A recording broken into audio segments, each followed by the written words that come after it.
ಎಲ್ಲರಿಗೂ ನಮಸ್ಕಾರ ಸ್ನೇಹಿತರೆ. ವೈದಿಕ ಜ್ಯೋತಿಷ್ಯ ಶಾಸ್ತ್ರದ ಪ್ರಕಾರ ಕುಂಭರಾಶಿಯ ರಾಶಿಚಕ್ರದಲ್ಲಿ ಜನಿಸಿರುವಂತಹ ಜನರು ತಮ್ಮ ಜೀವನದಲ್ಲಿ ಸಾಕಷ್ಟು ಪಾಸಿಟಿವ್ ಲೈಫ್ ಸ್ಟೈಲ್ ಅನ್ನು ಹೊಂದಿರುತ್ತಾರೆ ಹಾಗೂ ಸಂತೋಷವಾಗಿರುತ್ತಾರೆ. ತಮ್ಮ ಜೀವನದಲ್ಲಿ ಅವರು ಪ್ರಾಮಾಣಿಕರಾಗಿರುತ್ತಾರೆ ಹಾಗೂ ಬೇರೆಯವರಿಗೆ ಬೇಸರ ತರುವಂತಹ ಯಾವುದೇ ರೀತಿಯ ಕೆಲಸವನ್ನ ಮಾಡುವುದಕ್ಕೆ ಹೋಗುವುದಿಲ್ಲ. ಜ್ಯೋತಿಷ್ಯ ಶಾಸ್ತ್ರದ ಪ್ರಕಾರ ಅವರನ್ನ ಬಳಲಿ ಬಂದವರಿಗೆ ನೀರು ಕೊಡುವಂತಹ ಮನಸ್ಸಿನ ಜನರು ಎಂಬುದಾಗಿ ಕರೆಯಲಾಗುತ್ತದೆ. ಜಗತ್ತಿಗೆ ಒಂದು ಒಳ್ಳೆ ಬದಲಾವಣೆ ತರಬೇಕು ಎನ್ನುವಂಥ ಮನೋಭಾವವನ್ನು ಹೊಂದಿರುವವರು. ಇನ್ನು ಒಬ್ಬ ಮನುಷ್ಯನ ಮನೋಭಾವನೆ ಯಾವ ರೀತಿ ಇರುತ್ತದೆ ಎಂದು ಆತ ಇರುವಂತಹ ಪರಿಸ್ಥಿತಿ ಹಾಗೂ ಆತ ಎಲ್ಲಿದ್ದಾನೆ ಎನ್ನುವುದರ ಮೇಲೆ ನಿರ್ಧಾರವಾಗುತ್ತದೆ. ಇನ್ನು ಕೆಲವರು ತಮ್ಮ ಗುಣಲಕ್ಷಣಗಳನ್ನು ಪಬ್ಲಿಕ್ನಲ್ಲಿ ತೋರಿಸಿಕೊಳ್ತಾರೆ, ಇನ್ನು ಕೆಲವರು ತೋರಿಸಿಕೊಳ್ಳೋದಿಲ್ಲ. ಅದೇ ರೀತಿಯಲ್ಲಿ ಇವತ್ತಿನ ವಿಡಿಯೋ ಮೂಲಕ ಕುಂಭರಾಶಿಯವರ ಬಗ್ಗೆ ಯಾರಿಗೂ ತಿಳಿಯದೇ ಇರುವಂತಹ ರಹಸ್ಯಮಯ ವಿಚಾರಗಳ ಬಗ್ಗೆ ನಿಮಗೆ ಹೇಳೋದಕ್ಕೆ ಹೊರಟಿದ್ದೇವೆ. ಪಬ್ಲಿಕ್ನಲ್ಲಿ ಮುಚ್ಚಿಟ್ಟುಕೊಂಡು ಕುಂಭರಾಶಿಯವರು ಹೊಂದಿರುವಂತಹ ಗುಣಲಕ್ಷಣಗಳು ಯಾವುವು ಅನ್ನೋದನ್ನು ತಿಳಿಯೋಣ ಬನ್ನಿ. ಅದಕ್ಕೂ ಮುಂಚೆ ನೀವಿನ್ನು ಚಾನಲ್ಗೆ ಸಬ್ಸ್ಕ್ರೈಬ್ ಆಗಿಲ್ಲ ಅಂದರೆ ಈಗಲೇ ಸಬ್ಸ್ಕ್ರೈಬ್ ಆಗಿ, ಹಾಗೆ ವಿಡಿಯೋಗೆ ಲೈಕ್ ಮಾಡಿ, ವಿಡಿಯೋ ಸ್ಕಿಪ್ ಮಾಡದೆ ಕೊನೆ ತನಕ ನೋಡಿ. 12 ರಾಶಿ ಚಕ್ರಗಳ ಪಟ್ಟಿಯಲ್ಲಿ 11ನೇ ರಾಶಿ ಕುಂಭರಾಶಿ. ವಿಚಿತ್ರ ಸ್ವಭಾವಗಳನ್ನು ಹೊಂದಿದೆ. ಜೀವನದಲ್ಲಿ ಅಪಾಯವನ್ನು ಎದುರಿಸದಿದ್ದರೆ ಅದೊಂದು ಜೀವನವೇ ಎಂದು ಚಿಂತಿಸುವ, ಸದಾ ನೈಜತೆಯನ್ನೇ ಬಯಸುವ ಹಾಗೂ ನೈಜವಾಗಿಯೇ ಇರುವ, ಸ್ವತಂತ್ರ ಇಲ್ಲದ ಬದುಕನ್ನು ಇವರು ಊಹಿಸುವುದೂ ಇಲ್ಲ. ಪ್ರೀತಿಯ ವಿಚಾರಕ್ಕೆ ಬಂದರೆ ಇಷ್ಟಪಟ್ಟರೆ ಎಂದಿಗೂ ಬಿಡದ, ಇಷ್ಟ ಆಗದೇ ಇದ್ದರೆ ಎಂದಿಗೂ ನಿಮ್ಮ ಕಡೆ ತಿರುಗಿಯೂ ನೋಡದ ಅತಿ ವಿಶಿಷ್ಟ ಗುಣಾವಗುಣಗಳನ್ನು ಹೊಂದಿರುವ ರಾಶಿಚಕ್ರ ಕುಂಭರಾಶಿ. ಸಾಮಾನ್ಯವಾಗಿ ಕುಂಭರಾಶಿಯವರು ತಮ್ಮ ಮನಸ್ಸಿನಲ್ಲಿರುವಂಥ ಭಾವನೆಗಳನ್ನು ಯಾವತ್ತೂ ಕೂಡ ಜನರ ಮುಂದೆ ತೋರಿಸಿಕೊಳ್ಳುವುದಕ್ಕೆ ಹೋಗಲ್ಲ. ಆದರೆ ವೈದಿಕ ಜ್ಯೋತಿಷ್ಯ ಶಾಸ್ತ್ರದ ಪ್ರಕಾರ ಅವರ ಗುಣಲಕ್ಷಣಗಳ ಬಗ್ಗೆ ಮಾತನಾಡೋದಾದರೆ ಕುಂಭರಾಶಿಯವರು ಸಂಪೂರ್ಣವಾಗಿ ಭಾವನಾತ್ಮಕ ಜೀವಿಗಳಾಗಿರುತ್ತಾರೆ. ಆದರೆ ಅದನ್ನು ಎಲ್ಲರ ಮುಂದೆ ತೋರಿಸಿಕೊಡುವುದಕ್ಕೆ ಹೋಗೋದಿಲ್ಲ. ಯಾಕಂದರೆ ಕೆಲವೊಮ್ಮೆ ಜನರು ಅವರನ್ನು ವೀಕ್ ಎಂಬುದಾಗಿ ಭಾವಿಸಿಕೊಳ್ಳಬಹುದು ಎನ್ನುವುದು ಅವರ ಅಭಿಪ್ರಾಯವಾಗಿರುತ್ತದೆ. ಕುಂಭರಾಶಿಯವರಿಗೆ ಎಷ್ಟು ಭಾವನಾತ್ಮಕವಾಗಿ ಎಮೋಷ್ನಲ್ ಆಗಿರ್ತಾರೆ ಅಂದರೆ ಒಂದು ಚಿಕ್ಕ ಘಟನೆ ಕೂಡ ಅವರನ್ನು ಮನಸ್ಸಿನಲ್ಲಿ ಬೇಸರ ಮಾಡುವಂತೆ ಮಾಡಬಹುದು. ಅಷ್ಟರ ಮಟ್ಟಿಗೆ ಭಾವನಾತ್ಮಕ ಜೀವಿಗಳಾಗಿ ಕುಂಭರಾಶಿಯವರು ನಿಜ ಜೀವನದಲ್ಲಿ ಇರುತ್ತಾರೆ. ಇಂತಹ ಅತ್ಯಂತ ಸೂಕ್ಷ್ಮ ಹಾಗೂ ಎಮೋಷ್ನಲ್ ಲೈಫನ್ನು ನೀವು ಅವರು ಹೊರಗಿನವರಿಗೆ ತೋರಿಸುವುದಕ್ಕೆ ಹೋಗುವುದಿಲ್ಲ. ಕೇವಲ ಇದರ ಬಗ್ಗೆ ಅವರ ಅತ್ಯಂತ ಆಪ್ತ ಸ್ನೇಹಿತರು ಹಾಗೂ ಕುಟುಂಬಸ್ಥರಿಗೆ ಮಾತ್ರ ತಿಳಿದಿರುತ್ತದೆ. ಕುಂಭರಾಶಿಯವರ ಬಾಲ್ಯ ಜೀವನದ ಬಗ್ಗೆ ನೋಡೋಣ. ಕುಂಭರಾಶಿಯವರು ಚಿಕ್ಕವರಿದ್ದಾಗಲೇ ಹಠ ಮಾಡಿಕೊಳ್ಳುವುದು, ಕೋಪ ಮಾಡಿಕೊಳ್ಳುವುದು ಈ ರೀತಿ ಇರ್ತಾರೆ. ಆದರೆ ತುಂಬ ಬ್ಯಾಲೆನ್ಸ್ಡ್ ಆಗಿರ್ತಾರೆ. ಕುಂಭರಾಶಿಯ ಮಕ್ಕಳು ತನ್ನ ತಂದೆ ತಾಯಿಗೆ ಹೆಚ್ಚು ತೊಂದರೆಗಳನ್ನು ಕೊಡುವುದಿಲ್ಲ. ಬೇರೆ ಮಕ್ಕಳ ಹಾಗೆ ವಿಪರೀತ ಅಳುವುದು, ವಿಪರೀತ ಅದು ಬೇಕು ಇದು ಬೇಕು ಅಂತ ಹೇಳುವುದಿಲ್ಲ. ತುಂಬ ಅಳೋದು ಇಲ್ಲ. ಪ್ರೀತಿಯಿಂದ ಹೇಳಿದರೆ ಅವರಿಗೆ ಅರ್ಥವಾಗುವ ರೀತಿಯಲ್ಲಿ ಸಂತೈಸಿದರೆ ತುಂಬ ಸೈಲೆಂಟ್ ಆಗಿರುತ್ತಾರೆ. ಕುಂಭರಾಶಿಯ ಮಕ್ಕಳುಗಳು ತುಂಬ ಆತ್ಮವಿಶ್ವಾಸದಿಂದ ಕೂಡಿರುತ್ತಾರೆ. ಆದರೆ ಒಂದು ಕಡೆ ಕೂತ್ಕೊಳ್ಳುವುದಿಲ್ಲ. ಇವರಿಗೆ ತನ್ನ ತಂದೆ ತಾಯಿಯ ಇಂಪಾರ್ಟೆನ್ಸ್ ಬೇಕು, ಇವೆಲ್ಲವನ್ನ ನಿರೀಕ್ಷೆ ಮಾಡ್ತಾರೆ. ಕುಂಭರಾಶಿಯ ಮಕ್ಕಳು ಪ್ರೀತಿಯಿಂದ ಹೇಳಿದರೆ ಯಾವ ಮಾತನ್ನಾದರೂ ಕೇಳ್ತಾರೆ. ಕುಂಭರಾಶಿಯವರು ತನ್ನ ಶೈಕ್ಷಣಿಕ ವಿಚಾರದಲ್ಲಿ, ಓದುವುದರಲ್ಲಿ, ಬರೆಯುವುದರಲ್ಲಿ, ಸ್ಪೋರ್ಟ್ಸ್ ಆಕ್ಟಿವಿಟಿಯಲ್ಲಿ ಯಾವಾಗಲೂ ಮುಂದಿರ್ತಾರೆ. ಇದರಿಂದಾಗಿ ಇವರ ಶಿಕ್ಷಕರು ಇವರನ್ನು ಹೆಚ್ಚು ಇಷ್ಟಪಡುತ್ತಾರೆ. ಇವರ ಫ್ರೆಂಡ್ಸ್ ಅಷ್ಟೇ ಇವರನ್ನು ತುಂಬ ಇಷ್ಟಪಡುತ್ತಾರೆ. ಇವರಲ್ಲಿ ಓದುವ ಕಲೆ ಪವರ್ ತುಂಬ ಚೆನ್ನಾಗಿರುತ್ತದೆ. ಇವರ ಬಾಡಿ ಲ್ಯಾಂಗ್ವೇಜಿಂದ ಎಲ್ಲರನ್ನೂ ತನ್ನ ಕಡೆ ಆಕರ್ಷಿಸುತ್ತಾರೆ. 13 ವರ್ಷದವರಾಗಿದ್ದರೂ 20 ವರ್ಷದವರಿಗೆ ಇರುವಷ್ಟು ಮೆಚುರಿಟಿ ಲೆವೆಲ್ ಇವರಲ್ಲಿ ಕಾಣಬಹುದು. ಚಿಕ್ಕ ವಯಸ್ಸಿನಿಂದಲೇ ಜ್ಞಾನವನ್ನು ಗಳಿಸುತ್ತಾರೆ. ತನ್ನ ಜ್ಞಾನವಂತ ಮಾತುಗಳಿಂದ ಎಲ್ಲರಿಗೂ ಪ್ರಿಯವಾದಂತಹ ವಿದ್ಯಾರ್ಥಿಯಾಗಿರುತ್ತಾರೆ. ಕುಂಭರಾಶಿಯವರ ಯೌವನಾವಸ್ಥೆ ಬಗ್ಗೆ ನೋಡೋಣ. ಕುಂಭರಾಶಿಯವರು ತನ್ನ ಯೌವನಾವಸ್ಥೆಯಲ್ಲಿ ನ್ಯಾಯಪ್ರಿಯರಾಗಿರುತ್ತಾರೆ. ಯಾರಾದರೂ ಸಂಕಷ್ಟದಲ್ಲಿ ಅಂತ ಗೊತ್ತಾದರೆ ಅವರಿಗೆ ಸಹಾಯವನ್ನು ಮಾಡಲು ಮುಂದಾಗ್ತಾರೆ. ಆದರೆ ತನ್ನ 16ನೇ ವಯಸ್ಸಿನವರಿದ್ದಾಗ ಬಹಳ ಆಲೋಚನೆಗಳನ್ನು ಮಾಡ್ತಾ ಇರ್ತಾರೆ.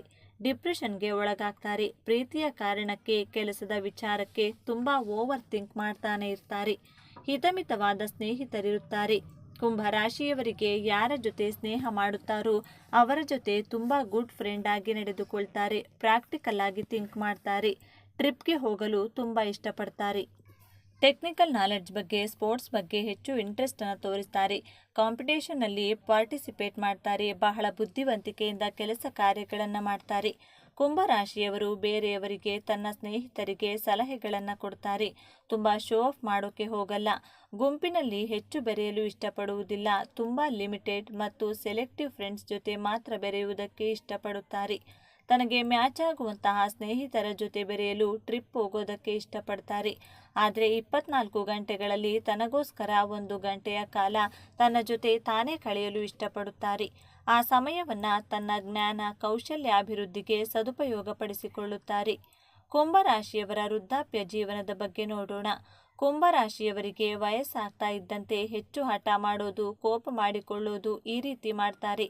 ತನ್ನ ಮನಸ್ಸಿನಲ್ಲಿ ಏನು ಅಂದುಕೊಂಡಿದ್ದಾರೋ ಅದನ್ನೇ ಮಾಡೋದು. ಇವರು ಯಾರು ಬೇಡ ಅಂದರೂ ಏನೇ ಹೇಳಿದರೂ ಕೇಳೋಲ್ಲ. ಇವರ ಮನಸ್ಸಿನ ಇಚ್ಛೆಯಂತೆ ಇವರು ನಡೆದುಕೊಳ್ತಾ ಇರ್ತಾರೆ. ಈ ಕೋಪ, ಹಠದ ಸ್ವಭಾವದಿಂದ BP ಹೆಚ್ಚಾಗಬಹುದು. ಕುಂಭರಾಶಿ ವಾತ ಪ್ರಕೃತಿಯವರಾಗಿರುವುದರಿಂದ ವಯಸ್ಸಾದ ನಂತರ ಕಾಲುಗಳಲ್ಲಿ ನೋವು, ಜಾಯಿಂಟ್ ಪೇನ್ಸ್ ಈ ರೀತಿ ಸಮಸ್ಯೆಗಳನ್ನು ಫೇಸ್ ಮಾಡಬೇಕಾಗುತ್ತೆ. ಡೈಜೆಷನ್ ತೊಂದರೆಗಳು ಬರುತ್ತವೆ. ಇವರಿಗೆ ತುಂಬ ಸ್ಪಿರಿಚುಯಲ್ ಆಗಿರ್ತಾರೆ. ವಯಸ್ಸಾಗ್ತಾ ಇದ್ದಂತೆ ಕುಂಭರಾಶಿಯವರು ವೃದ್ಧಾಪ್ಯದಲ್ಲಿ ಹೆಚ್ಚು ಮಾತನಾಡುವುದರಿಂದ ಇವರ ಮಾತನ್ನು ಕೇಳಿಸಿಕೊಂಡವರು ಫ್ರಸ್ಟ್ರೇಷನ್ ಮಾಡಿಕೊಳ್ತಾ ಇರ್ತಾರೆ. ಕುಂಭರಾಶಿಯವರು ವೃದ್ಧಾಪ್ಯದಲ್ಲಿ ಚಿಕ್ಕ ಮಕ್ಕಳ ರೀತಿ ಹಠ ಮಾಡೋದು ಹಾಗೂ ಚಿಕ್ಕ ಮಕ್ಕಳ ಜೊತೆ ಹೆಚ್ಚು ಬೆರೆಯಲು ಇಷ್ಟಪಡ್ತಾರೆ.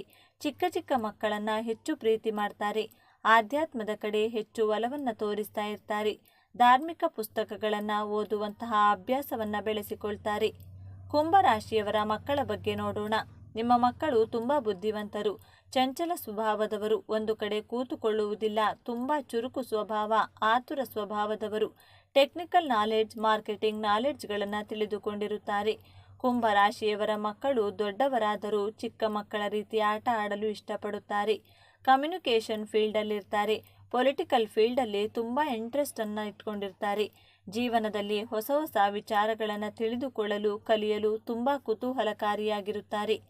ನಿಮ್ಮ ಮಕ್ಕಳು, ಕುಂಭರಾಶಿಯವರ ಮಕ್ಕಳು ತನ್ನ ತಂದೆ ತಾಯಿಯ ಮಾತಿಗೆ ಗೌರವವನ್ನು ಕೊಡುತ್ತಾರೆ. ಒಂದಕ್ಕಿಂತ ಹೆಚ್ಚಿನ ಭಾಷೆಗಳನ್ನು ಕಲಿತು ಮಾತನಾಡುವಂತಹ ಕಲೆ ಉಳ್ಳವರು. ಕುಂಭರಾಶಿಯವರ ಜೀವನ ಸಂಗಾತಿಯ ಗುಣಗಳ ಬಗ್ಗೆ ನೋಡೋಣ. ಕುಂಭರಾಶಿಯವರಿಗೆ 7ನೇ ಭಾವದಲ್ಲಿ ಸಿಂಹರಾಶಿ ಬರುತ್ತದೆ. ನಿಮ್ಮ ಜೀವನ ಸಂಗಾತಿಯ ವಿಲ್ ಪವರ್ ಎಕ್ಸಲೆಂಟ್ ಆಗಿರುತ್ತದೆ. ತುಂಬ ಕಾನ್ಫಿಡೆಂಟ್ ಆಗಿರ್ತಾರೆ. ತನ್ನ ಮನಸ್ಸಿಗೆ ಅನ್ನಿಸಿದ ಹಾಗೆ ನಡೆದುಕೊಳ್ತಾರೆ ಇರ್ತಾರೆ. ಲೀಡರ್ಶಿಪ್ ಕ್ವಾಲಿಟೀಸ್ ಕಾಣಬಹುದು. ನಿಮ್ಮ ಜೀವನ ಸಂಗಾತಿ ನಿಮ್ಮಿಂದ ಹೆಚ್ಚು ಗೌರವವನ್ನು ಮಾತ್ರ ನಿರೀಕ್ಷೆ ಮಾಡ್ತಾರೆ. ನೀವು ಅವರಿಗೆ ಗೌರವ ಕೊಟ್ಟು ಮಾತನಾಡಿಸಬೇಕು. ಅವರಿಗೆ ಡಾಮಿನೇಟ್ ಮಾಡಿದರೆ ಇಷ್ಟವಾಗುವುದಿಲ್ಲ. ಅದಕ್ಕೆ ನೀವು ನಿಮ್ಮ ಜೀವನ ಸಂಗಾತಿಗೆ ಡಾಮಿನೇಷನ್ ಮಾಡೋದಕ್ಕೆ ಹೋಗಬೇಡಿ. ಇನ್ ಕೇಸ್ ನೀವು ಅವರ ಮೇಲೆ ಡಾಮಿನೇಷನ್ ಮಾಡಿದರೆ ನಿಮ್ಮ ವಿರುದ್ಧ ತಿರುಗಿ ಬೀಳುವಂತಹ ಸಾಧ್ಯತೆಗಳು ಹೆಚ್ಚಾಗಿದೆ. ಆದರೆ ನಿಮ್ಮ ಜೀವನ ಸಂಗಾತಿ ಕೋಪಿಸಿಕೊಂಡು ಮನಸ್ಸಿನಿಂದ ತುಂಬ ಒಳ್ಳೆಯವರಾಗಿರುತ್ತಾರೆ. ವೇ ಆಫ್ ಟಾಕಿಂಗ್ ಚೆನ್ನಾಗಿರುತ್ತದೆ. ಕುಂಭರಾಶಿಯವರ ಜೀವನದಲ್ಲಿ ಗೋಲ್ಡನ್ ಟೈಮ್ ಪ್ರಾರಂಭವಾಗುವುದು 35 ವರ್ಷದ ನಂತರ. 37-38ನೇ ವಯಸ್ಸಿನ ಒಳಗೆ ನೀವು professionally, financially growth and success ಅನ್ನು ನೋಡ್ತೀರಾ. 37ನೇ ವಯಸ್ಸಿನ ನಂತರ ನೀವು ನಿಮ್ಮ ಜೀವನದಲ್ಲಿ ಎಂದಿಗೂ ಹಿಂದೆ ತಿರುಗಿ ನೋಡುವಂತಹ ಸಾಧ್ಯತೆಗಳೇ ಇರುವುದಿಲ್ಲ. ನಿಮ್ಮ ಗುರಿ, ಉದ್ದೇಶದ ಕಡೆ ಮಾತ್ರ ನಿಮ್ಮ ಗಮನವನ್ನು ಕೊಡ್ತಾ ಇರ್ತೀರಾ. ಬೆಟ್ಟವನ್ನು ಹತ್ತುವ ಮೊದಲು ಅಸಾಧ್ಯ ಕೆಲಸ ಅನ್ನಿಸುತ್ತದೆ. ಏರಿದ ಮೇಲೆ ಅದು ನಮ್ಮ ಕಾಲ ಕೆಳಗೆ ಇರುತ್ತದೆ. ಅಸಾಧ್ಯವಾದದ್ದನ್ನು ಯಾವುದೂ ಇಲ್ಲ. ಪರಿಶ್ರಮ, ಪ್ರಯತ್ನ ಮಾಡಬೇಕು ಅಷ್ಟೇ. ಈ ವಿಚಾರಗಳು ನಿಮಗೆ ಇಷ್ಟ ಆಗಿದೆ ಅಂತ ಭಾವಿಸ್ತಾ ಇದ್ದೇನೆ. ಇಷ್ಟ ಆಗಿದ್ರೆ ನಮ್ಮ ಚಾನಲ್ನ ತಪ್ಪದೇ ಸಬ್ಸ್ಕ್ರೈಬ್ ಮಾಡಿಕೊಳ್ಳಿ. ಈ ವಿಡಿಯೋಗೆ ಒಂದು ಲೈಕ್ ಕೊಡೋದನ್ನು ಮರಿಬೇಡಿ. ಈ ವಿಡಿಯೋವನ್ನು ನಿಮ್ಮ ಫ್ರೆಂಡ್ಸ್ ಆ್ಯಂಡ್ ಫ್ಯಾಮಿಲಿ ಗ್ರೂಪಲ್ಲಿ ಅತಿ ಹೆಚ್ಚು ಶೇರ್ ಮಾಡಿ. ಎಲ್ಲರೂ ಭಕ್ತಿಯಿಂದ ಓಂ ಶ್ರೀ ಶನೇಶ್ವರ ನಮಃ ಅಂತ ಕಮೆಂಟ್ ಮಾಡಿ.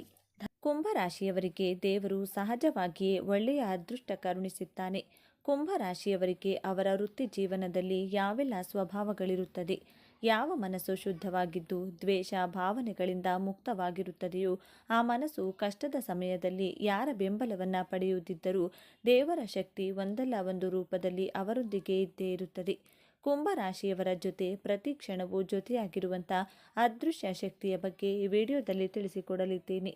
ಕುಂಭರಾಶಿಯವರ ಜೊತೆ ಯಾವಾಗಲೂ ಒಂದು ಅದೃಶ್ಯ ಶಕ್ತಿ ಇದ್ದೇ ಇರುತ್ತದೆ. ಆದರೆ ಕೆಲವೊಬ್ಬರಿಗೆ ಇದರ ಅನುಭವ ಆಗುತ್ತದೆ, ಕೆಲವೊಬ್ಬರಿಗೆ ಇದರ ಅನುಭವ ಆಗುವುದಿಲ್ಲ, ಕೆಲವೊಬ್ಬರಿಗೆ ಇದರ ಅರಿವು ಸಹ ಇರುವುದಿಲ್ಲ. ಇದರ ಬಗ್ಗೆ ಸಂಪೂರ್ಣ ಮಾಹಿತಿ ನೋಡೋಣ ಬನ್ನಿ. ಅದಕ್ಕೂ ಮುಂಚೆ ನೀವಿನ್ನು ಚಾನಲ್ಗೆ ಸಬ್ಸ್ಕ್ರೈಬ್ ಆಗಿಲ್ಲ ಅಂದರೆ ಈಗಲೇ ಸಬ್ಸ್ಕ್ರೈಬ್ ಆಗಿ, ಹಾಗೆ ವಿಡಿಯೋಗೆ ಲೈಕ್ ಮಾಡಿ, ವಿಡಿಯೋ ಸ್ಕಿಪ್ ಮಾಡದೆ ಕೊನೆ ತನಕ ನೋಡಿ. ಕುಂಭರಾಶಿಯವರಿಗೆ ಲೋಕಪ್ರಜ್ಞೆ ಎನ್ನುವುದು ಸ್ವಲ್ಪ ಜಾಸ್ತಿಯೇ ಇರುತ್ತದೆ.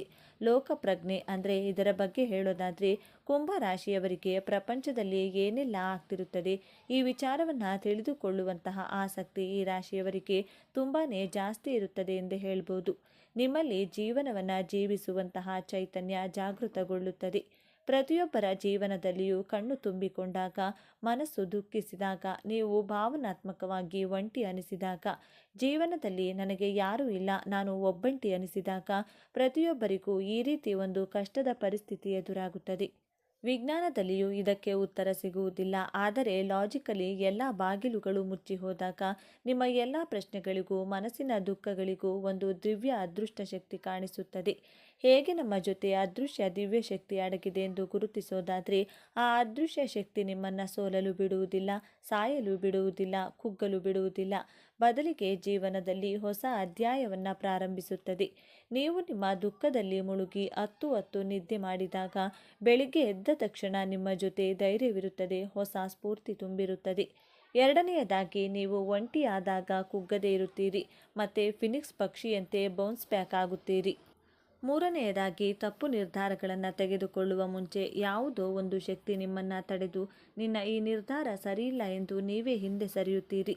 ನಾಲ್ಕನೆಯದಾಗಿ, ಯಾರೋ ಅಪರಿಚಿತ ವ್ಯಕ್ತಿಗಳು ನಿಮ್ಮ ಜೀವನದಲ್ಲಿ ಅನಿರೀಕ್ಷಿತವಾಗಿ ಬಂದು ನೀವು ಕೇಳದೆಯೇ ನಿಮಗೆ ಸಹಾಯ ಮಾಡುತ್ತಾರೆ, ನಿಮ್ಮಲ್ಲಿ ಸ್ಫೂರ್ತಿಯನ್ನು ತುಂಬುತ್ತಾರೆ. ದೇವರು ನೇರವಾಗಿ ಯಾರ ಮುಂದೆಯೂ ಪ್ರತ್ಯಕ್ಷವಾಗಿ ಸಹಾಯ ಮಾಡುವುದಿಲ್ಲ. ಯಾರೋ ಸ್ನೇಹಿತರ ರೂಪದಲ್ಲಿ, ಬಂಧುಗಳ ರೂಪದಲ್ಲಿ, ಗುರು ಶಿಕ್ಷಕರ ರೂಪದಲ್ಲಿ ನಿಮ್ಮ ಕಷ್ಟಗಳಿಗೆ ಸ್ಪಂದಿಸುತ್ತಾರೆ. ನೀವು ಯಾವುದೋ ಕೆಲಸವನ್ನು ಪ್ರಾರಂಭಿಸುವಾಗ ನಿಮಗೆ ಅನಿಸುತ್ತದೆ ಈ ಕೆಲಸ ಮಾಡುವುದು ಬೇಡ ಎಂದು. ಮನೋವಿಜ್ಞಾನದ ಪ್ರಕಾರ ನಮ್ಮ ಮನಸ್ಸು ಕೆಲವೊಮ್ಮೆ ಕ್ರೋಧ, ಮೋಹ, ಮದ ಮಾತ್ಸರ್ಯ, ಲೋಭದಿಂದ ತುಂಬಿರುತ್ತದೆ. ಭಯ, ಆತಂಕದಿಂದ ಕೂಡಿರುವಾಗ ನಮ್ಮಲ್ಲಿರುವಂತಹ ಅದೃಶ್ಯ ಶಕ್ತಿ ಸ್ತಬ್ಧವಾಗಿರುತ್ತದೆ. ಬದಲಿಗೆ ನಿಮ್ಮ ಮನಸ್ಸು ಕೋಪ, ಲೋಭ, ಮೋಹ, ಮದ ಮಾತ್ಸರ್ಯವನ್ನು ಬಿಟ್ಟು ನಂಬಿಕೆಯಿಂದ ಪ್ರಕೃತಿಯ ಮುಂದೆ ನಿವೇದನೆ ಇಟ್ಟಾಗ ಆ ಅದೃಶ್ಯ ಶಕ್ತಿಯ ಅನುಭವ ನಿಮಗೆ ಆಗುತ್ತದೆ. ನಮ್ಮಲ್ಲಿರುವ ಅಹಂಕಾರವನ್ನು ಸಂಪೂರ್ಣವಾಗಿ ತ್ಯಜಿಸಿ ಶೂನ್ಯವಾದಾಗ ನಮಗೆ ಪ್ರಕೃತಿಯ ಸ್ವಯಂ ಆತ್ಮಶಕ್ತಿಯ ಅದೃಷ್ಟ ದಿವ್ಯಶಕ್ತಿಯ ಅನುಭವವಾಗುತ್ತದೆ. ಈ ಪ್ರಕೃತಿ ನಿಮ್ಮ ಜೀವನದಲ್ಲಿ ಅನೇಕ ಕಷ್ಟಗಳನ್ನು, ಪರೀಕ್ಷೆಗಳನ್ನು, ಸಮಸ್ಯೆಗಳನ್ನು ಕೊಟ್ಟು ಜೀವನದಲ್ಲಿ ಬೀಳಿಸುತ್ತದೆ. ಆದರೆ ಸಾಯಲು, ಸೋಲಲು ಬಿಡುವುದಿಲ್ಲ. ಆ ದಿವ್ಯಶಕ್ತಿ ನಿಮ್ಮ ಒಳ್ಳೆ ಕರ್ಮಗಳಿಗೆ ತಕ್ಕಂತೆ ಪ್ರತಿಫಲವನ್ನು ಕೊಡುತ್ತದೆ. ಕ್ಷಮೆ, ಕೃತಜ್ಞತಾ ಭಾವನೆ, ಮೌನದಿಂದ ಈ ದಿವ್ಯಶಕ್ತಿಯ ಆಮಂತ್ರಣ ಅನುಭವವನ್ನು ಪಡೆದುಕೊಳ್ಳಬಹುದು. ಯೋಗಾಸನವನ್ನು ಮಾಡಿ, ಮೆಡಿಟೇಷನ್ ಮಾಡಿ, 5 ನಿಮಿಷ ಮೌನವನ್ನು ಮಾಡಿ.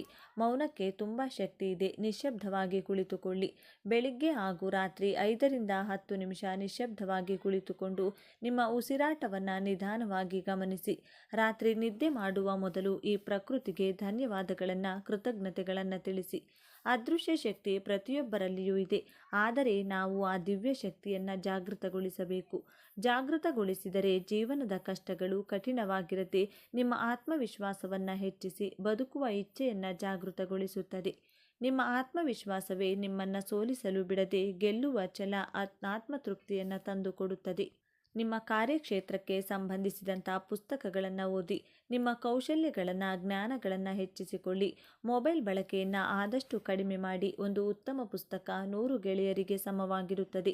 ಆದ್ದರಿಂದ ಉತ್ತಮ ಪುಸ್ತಕಗಳನ್ನು ಓದಲು ಪ್ರಾರಂಭ ಮಾಡಿ.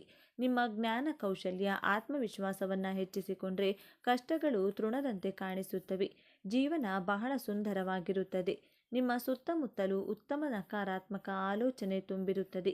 ವ್ಯಕ್ತಿಗಳ ಜೊತೆ ಬೆರೆಯಿರಿ. ನೀವು ಪಾಸಿಟಿವ್ ಆಗಿ ಥಿಂಕ್ ಮಾಡಿ, ಪಾಸಿಟಿವ್ ಆಗಿರಲು ಪ್ರಾರಂಭ ಮಾಡಿ. ಕುಂಭರಾಶಿಯವರಿಗೆ ಸಕ್ಸಸ್ ಅನ್ನೋದು ತುಂಬಾ ಲೇಟಾಗಿ ಸಿಗುತ್ತೆ. ಇದನ್ನು ಮೊದಲೇ ಹೇಳಿದ್ನಲ್ಲ, ಸಕ್ಸಸ್ ಅನ್ನೋದು ಬೇರೆ ರಾಶಿಯವರಿಗೆ ಬೇಗನೆ ಸಿಕ್ಕಿಬಿಡಬಹುದು. ಆದರೆ ಸಿಕ್ಕಿದಷ್ಟು ಬಹುಬೇಗನೆ ಹೊರಟು ಹೋಗ್ಬಿಡುತ್ತೆ. ಆದರೆ ಈ ಕುಂಭರಾಶಿಯವರಿಗೆ ಹಾಗಲ್ಲ. ಸಕ್ಸಸ್ ಲೇಟಾಗಿ ಸಿಕ್ಕಿದ್ರೂ ಸಹ ತುಂಬ ದಿನಗಳ ಕಾಲ ಸಕ್ಸಸ್ ಅನ್ನೋದು ಇವರ ಜೀವನದಲ್ಲಿರುತ್ತದೆ. ಕುಂಭರಾಶಿಯವರು ಜನಸೇವೆಯನ್ನು ತುಂಬ ಮಾಡ್ತಾ ಇರ್ತಾರೆ. ಜನಸೇವೆ ಅನ್ನೋದು ಕುಂಭರಾಶಿಯವರಿಗೆ ಜಾಸ್ತಿ ಇರುತ್ತೆ. ಅಂದರೆ ಒಂದು ಅನ್ನದಾನ ಮಾಡೋದಿರಲಿ ಅಥವಾ ಜನರ ಸಮಸ್ಯೆಗಳಲ್ಲಿ ಬೆರೆತುಕೊಂಡಿರಬಹುದು, ಹಾಗೆಯೇ ಜನಗಳಿಗೆ ಸಹಾಯ ಮಾಡೋದಾಗಿರಬಹುದು. ಈ ರೀತಿ ಹಲವಾರು ಸೇವೆಗಳಲ್ಲಿ ಗುರುತು ಮಾಡಿಕೊಳ್ತಾರೆ. ಜನಸೇವೆ ಮಾಡುವ ಸ್ವಭಾವವನ್ನು ಇವರು ಒಳಗೊಂಡಿಸಿಕೊಂಡಿರುತ್ತಾರೆ. ನಿಧಾನವಾಗಿ ಗುರಿ ಮುಟ್ಟುತ್ತಾರೆ. ಆದರೆ ಗುರಿ ಮುಟ್ಟಿದ ನಂತರ ಯಾರೂ ಸಹ ಇವರನ್ನು ಸೋಲಿಸಲು ಆಗುವುದಿಲ್ಲ. ಸೋಲು ಅನ್ನೋದೇ ಇವರಿಗಿರುವುದಿಲ್ಲ. ಸೋಲಿಸೋಕ್ಕೂ ಸಹ ಯಾರಿಂದಲೂ ಸಹ ಆಗೋದಿಲ್ಲ. ಈ ರೀತಿಯಾಗಿ ಫಿಟ್ ಆಗಿರುತ್ತಾರೆ. ಈ ಕುಂಭರಾಶಿಯವರು ನಿರಂತರವಾಗಿ ಕಷ್ಟಪಡ್ತಾನೆ ಇರ್ತಾರೆ. ಹಾಗೆಯೇ ಕಷ್ಟಪಟ್ಟು ಇವರಿಗೆ ಹೇಗೆ ಸಕ್ಸಸ್ ಸಿಗುತ್ತೆ ಅಂದರೆ ಇವರನ್ನು ಯಾರೂ ಸಹ ಹಿಂದಿರುಗಿ ನೋಡಲು ಸಹ ಭಯಪಡುತ್ತಾರೆ. ಆ ರೀತಿಯಾದಂತಹ ಸಕ್ಸಸ್ಸನ್ನು ಪಡ್ಕೋತಾರೆ. ಈ ರಾಶಿಯವರ ತಂದೆ ತಾಯಿ ಆಸ್ತಿಗಳನ್ನು ಮಾರಿರ್ತಾರೆ. ಕನಿಷ್ಠ ಪಕ್ಷ ಸ್ವಲ್ಪವಾದರೂ ಸಹ ಆಸ್ತಿಗಳನ್ನು ಮಾಡಿರ್ತಾರೆ. ಹುಟ್ಟಿದಾಗಿಂದಲೂ ಸ್ವಲ್ಪ ಪ್ರಮಾಣದ ವೈಭೋಗದ ಜೀವನ ಅನ್ನೋದನ್ನು ಇವರು ಪಡೆದುಕೊಂಡೇ ಬಂದಿರುತ್ತಾರೆ. ಈ ರಾಶಿಯವರು ಐಷಾರಾಮಿ ಜೀವನವನ್ನು ನಡೆಸಬೇಕೆಂದು ಅಂದುಕೊಂಡ್ರೆ ಕಷ್ಟಪಟ್ಟು ದುಡಿದು ಖಂಡಿತವಾಗ್ಲೂ ಸಹ ಐಷಾರಾಮಿ ಜೀವನ ಅನ್ನೋದನ್ನು ಇವರು ಪಡ್ಕೋತಾರೆ ಎಂದೇ ಹೇಳ್ಬೋದು. ಕುಂಭರಾಶಿಯವರು ಸ್ವಂತ ಬುದ್ಧಿವಂತಿಕೆಯಿಂದ ಎಲ್ಲವನ್ನೂ ಸಹ ಸಂಪಾದನೆ ಮಾಡ್ತಾರೆ. ಇವರು ಬೇರೆಯವರ ಮೇಲೆ ಡಿಪೆಂಡ್ ಆಗಲ್ಲ. ತಂದೆ ತಾಯಿ ಆಸ್ತಿ ಮಾಡಿಟ್ಟಿದ್ದಾರೆ ಅಂತಾನೂ ಯೋಚನೆ ಮಾಡಲ್ಲ. ನಾನೇನಾದರೂ ಸಾಧನೆ ಮಾಡಬೇಕು, ನಾನು ಸ್ವಂತವಾಗಿ ಸಾಧನೆ ಮಾಡಲೇಬೇಕು ಎಂದು ದುಡಿಯುವ ಮಾರ್ಗವನ್ನು ನೋಡುತ್ತಾರೆ. ಸ್ವಂತ ಬುದ್ಧಿವಂತಿಕೆಯಿಂದ ಎಲ್ಲದನ್ನು ಸಂಪಾದನೆ ಮಾಡಿ ಅಕಸ್ಮಾತ್ ಇವರ ಮನೆಯಲ್ಲಿ ತಂದೆ ತಾಯಿ ಏನಾದರೂ ಹಣ ಅಂತಸ್ತಿನ ಸಂಪಾದನೆ ಮಾಡಿಲ್ಲವೆಂದರೆ ಖಂಡಿತವಾಗಿಯೂ ಇವರು ತಮ್ಮ ಸ್ವಂತ ನಿರ್ಧಾರಗಳಿಂದ ಅವರು ಆಸ್ತಿಯನ್ನು ಸಂಪಾದಿಸುತ್ತಾರೆ, ಮನೆ ಕಟ್ಟಿಸಿಕೊಳ್ತಾರೆ. ಹಾಗೆಯೇ ಇವರ ಜೀವನದಲ್ಲಿ ಅವರು ಏನು ಅಂದ್ಕೊಂಡಿರ್ತಾರೋ ಅದನ್ನು ಇವರು ಪಡ್ಕೋತಾರೆ. ಇವರಿಗೆ ಬರುವಂತಹ ವಿಚಾರಗಳಿಂದ ಬದಲಾವಣೆ ಅನ್ನೋದು ಜಾಸ್ತಿ ಇರುತ್ತದೆ. ಇವರಿಗೆ ಮೈಂಡ್ನಲ್ಲಿ ಯಾವುದಾದರೂ ಒಂದು ವಿಚಾರ ಬಂದುಬಿಟ್ರೆ ನಾನು ಕರೆಕ್ಟ್ ಅಲ್ವಾ, ಅದನ್ನು ಮಾಡಬೇಕಲ್ವಾ ಅನ್ನೋ ಥರ ಬದಲಾವಣೆಯನ್ನು ಇವರ ಜೀವನದಲ್ಲಿ ಮಾಡಿಕೊಳ್ಳುವುದು ಇವರ ಉದ್ದೇಶವಾಗಿರುತ್ತದೆ. ಈ ರಾಶಿಯವರು ಜಾಸ್ತಿ ಕೊರಗುವ ಮನೋಭಾವ ಇವರದ್ದು. ಏನಾದರೂ ಇವರು ಒಂದು ತಪ್ಪು ಮಾಡಿಬಿಟ್ರೆ ಅದನ್ನು ಮನಸ್ಸಲ್ಲೇ ಇಟ್ಕೊಂಡು ಕೊರಗುವಂತಹ ಸ್ವಭಾವ ಈ ರಾಶಿಯವರಿಗಿರುತ್ತದೆ. ಸಹಾಯವನ್ನು ಜಾಸ್ತಿ ಮಾಡ್ತಾರೆ. ಹಾಗಾಗಿ ಇವರಿಗೆ ಉದ್ಧಾರ ಅನ್ನೋದು ಆಗುತ್ತೆ. ಇವರು ಜಾಸ್ತಿ ಎಷ್ಟು ಸಹಾಯ ಮಾಡ್ತಾರೋ ಅಷ್ಟು ಜೀವನದಲ್ಲಿ ಉದ್ಧಾರ ಆಗ್ತಾರೆ. ಈ ರಾಶಿಯವರ ಮಾತಿನಲ್ಲಿ ತೂಕ ಜಾಸ್ತಿ ಇರುತ್ತದೆ. ಮೊದಲೇ ಹೇಳಿದ ಹಾಗೆ ಅದು ತಪ್ಪು ಅಂದರೆ ತಪ್ಪು ಅಂತಾನೆ ಹೇಳ್ತಾರೆ, ಸರಿ ಅಂದರೆ ಸರಿ ಅಂತಾನೆ ಹೇಳ್ತಾರೆ. ಹಾಗಾಗಿ ಇವರ ಮಾತಲ್ಲಿ ತೂಕ ಜಾಸ್ತಿ ಇರುತ್ತದೆ. ಇವರು ಸಮಯವನ್ನು ಯಾವುದೇ ಕಾರಣಕ್ಕೂ ಸಹ ವೇಸ್ಟ್ ಮಾಡಿಕೊಳ್ಳಲ್ಲ. ಸಮಾಜದಲ್ಲಿ ಉತ್ತಮ ಹೆಸರನ್ನು ಸಂಪಾದಿಸುತ್ತಾರೆ. ಇವರು ಟೈಮ್ನ ಯಾಕೆ ವೇಸ್ಟ್ ಮಾಡಿಕೊಳ್ಳಲ್ಲ ಅಂದರೆ ಅವರು ಸಮಾಜದಲ್ಲಿ ತೊಡಗಿಕೊಂಡಿರುತ್ತಾರೆ. ಉತ್ತಮ ಹೆಸರನ್ನು ಸಂಪಾದಿಸಲ್ವಾ, ಖಂಡಿತವಾಗಿಯೂ ಸಂಪಾದಿಸುತ್ತಾರೆ. ಹಾಗೆಯೇ ಕುಂಭರಾಶಿಯವರಿಗೆ ಸಿಕ್ಸ್ ಸೆನ್ಸ್ ಅನ್ನೋದು ತುಂಬಾ ಹೆಚ್ಚಾಗಿ ಕೆಲಸ ಮಾಡುತ್ತೆ. ಈ ರಾಶಿಯವರು ಹಾಗೆ ಸುಮ್ಮನೆ ನಾವು ಊಹೆ ಮಾಡಿಕೊಂಡು ಮುಂದೆ ಏನಾಗಬಹುದು ಅನ್ನೋದನ್ನು ಯೋಚನೆ ಮಾಡ್ತೀವಲ್ಲ, ಅದೇ ರೀತಿಯಾಗಿ ಈ ರಾಶಿಯವರಿಗೆ ಸಿಕ್ಸ್ ಸೆನ್ಸ್ ಅನ್ನೋದು ಜಾಸ್ತಿ ವರ್ಕ್ ಆಗುತ್ತದೆ. ಬೇರೆಯವರನ್ನು ಬೇಗ ಅರ್ಥ ಮಾಡಿಕೊಳ್ತಾರೆ. ಈ ರಾಶಿಯವರಿಗೆ ಯಾರಾದರೂ ಹೊಗಳಿದ್ರು ತೆಗಳಿದ್ರು ಮಾಡಿದರೆ ಇವರು ಯಾವುದೇ ಕಾರಣಕ್ಕೂ ಸಹ ಕರಗಲ್ಲ. ಯಾರಾದರೂ ಹೊಗಳಿದ್ರೂ ಸಹ ನಾನು ಅವರ ಹತ್ರ ಜಾಸ್ತಿ ಕ್ಲೋಸ್ ಆಗಿಡಬೇಕು ಎನ್ನುವ ಮನೋಭಾವ ಇವರದ್ದಲ್ಲ. ಅವರಿಂದ ದೂರ ಆಗಬೇಕು ಅನ್ನೋ ಮನೋಭಾವವೂ ಸಹ ಇರೋದಿಲ್ಲ. ಇವರು ಯಾವಾಗಲೂ ಒಂದೇ ಥರ ಇರ್ತಾರೆ. ಸದೃಢ ಮನಸ್ಸು ಇವರದ್ದಾಗಿರುತ್ತದೆ. ಧೈರ್ಯಶಾಲಿಗಳಾಗಿರುತ್ತಾರೆ. ಇವರ ಮನಸ್ಸು ಹೇಗಿರುತ್ತೆ ಅಂದರೆ ಗಟ್ಟಿಯಾಗಿರು ಎಂದು ಹೇಳ್ತಾರಲ್ಲ, ಆ ರೀತಿಯಾಗಿ ತುಂಬಾ ಸದೃಢವಾಗಿರುತ್ತಾರೆ ಮತ್ತು ಧೈರ್ಯವಾಗಿ ಇರ್ತಾರೆ. ಈ ರಾಶಿಯವರು ಯಾವುದಕ್ಕೂ ಸಹ ಅಂಜುವುದಿಲ್ಲ, ಯಾವುದಕ್ಕೂ ಸಹ ಹೆದರುವುದಿಲ್ಲ. ಕುಂಭರಾಶಿಯವರು ಸ್ವಂತ ನಿರ್ಧಾರದ ಬದುಕನ್ನು ಕಟ್ಟಿಕೊಳ್ತಾರೆ ಹಾಗೂ ಅತ್ಯುನ್ನತ ಜೀವನ ಶೈಲಿಯನ್ನು ನಡೆಸುತ್ತಾರೆ. ಪ್ರತಿಯೊಬ್ಬರಿಗೂ ಮಾದರಿಯಾಗಿ ಬದುಕುತ್ತಾರೆ. ನೋಡಿದ್ರಲ್ಲ ಕುಂಭರಾಶಿಯವರ ಸ್ವಭಾವ ಹೇಗಿರುತ್ತೆ ಎಂದು. ನೀವು ಸಹ ಕುಂಭರಾಶಿಯವರಾಗಿದ್ದರೆ ನಿಮಗೂ ಸಹ ಈ ಮಾಹಿತಿ ನಿಜವೆಂದು ತಿಳಿದಿರುತ್ತದೆ. ಈ ಮಾಹಿತಿ ಇಷ್ಟ ಆದರೆ ವಿಡಿಯೋಗೆ ಒಂದು ಲೈಕ್ ಕೊಡಿ. ಹಾಗೆ ನಮ್ಮ ಚಾನಲ್ಗೆ ಈಗಲೇ ಸಬ್ಸ್ಕ್ರೈಬ್ ಮಾಡಿಕೊಳ್ಳಿ. ಎಲ್ಲರೂ ಭಕ್ತಿಯಿಂದ ಓಂ ಶ್ರೀ ಶನೇಶ್ವರ ನಮಃ ಅಂತ ಕಮೆಂಟ್ ಮಾಡಿ. ಧನ್ಯವಾದಗಳು.